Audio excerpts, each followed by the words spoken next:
Hello guys, just thought I wanted to share a video with you that deals with ironing. What you see before here is a model with really tiny properties. Let's go back to the real model. So if I take this and I use the measurement tool, you can see from this, let's see if I can mark it. It's not so easy. So that's 0.450 millimeters, and that is the wide one of them. Now let's see the smaller one. There and here, that's 0.224 millimeters wide. And the thing, when you have it this small, using ironing on the top surface will destroy the quality of the surface, and I will show you why. You can even see it in the slicer.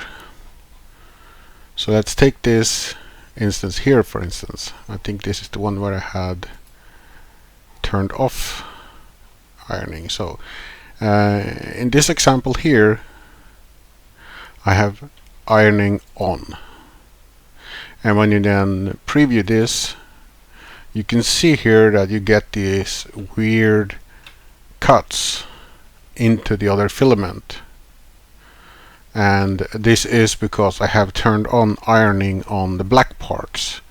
So this is this one. So if I go here, and you can see here that on the main body here I have ironing on all top surfaces. What happens is that because ironing uses a rectilinear, which is sideways like this, it zigzags. It doesn't go and follow the path. So it zigzags that way and then the other way on the next one. So you can see the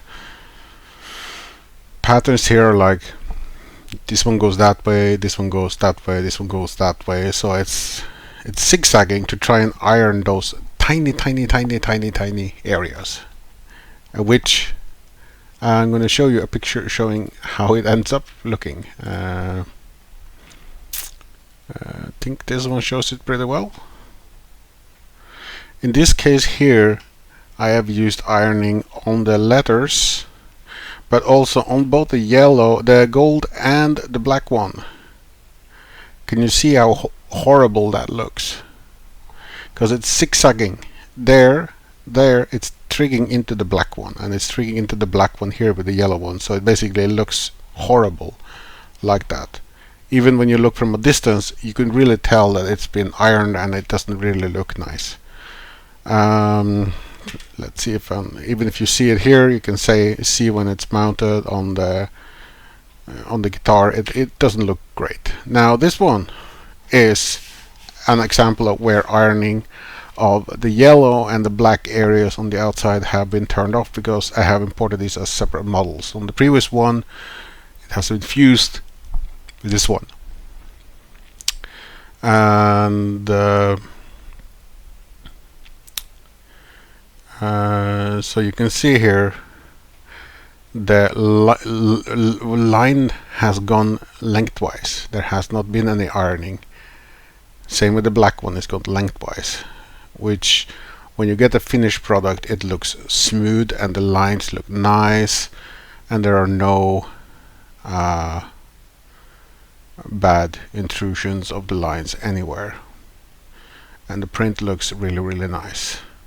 I have used ironing on the text in this case because it usually makes it look better.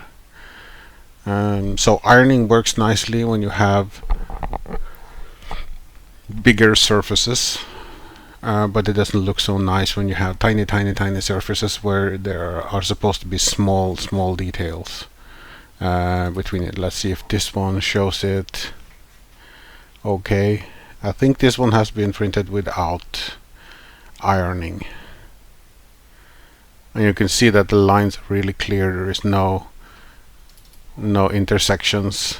Like here, I think there is ironing on both, and you can really see it here, there, and there, and you can see the gold one has really become zigzag here.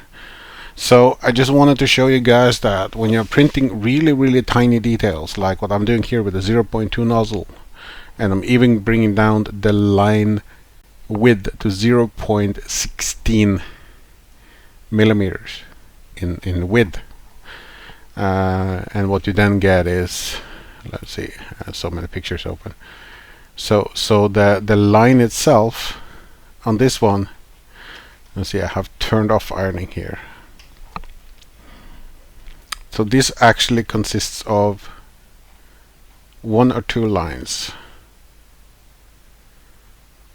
to make it smooth. I think it's actually 1 line, or maybe it's 2 lines. I'm not entirely sure. Let's see. There is 1 line. But I could potentially bring it down to 0.16. This is 0.18 line width. And then it might look even better or worse.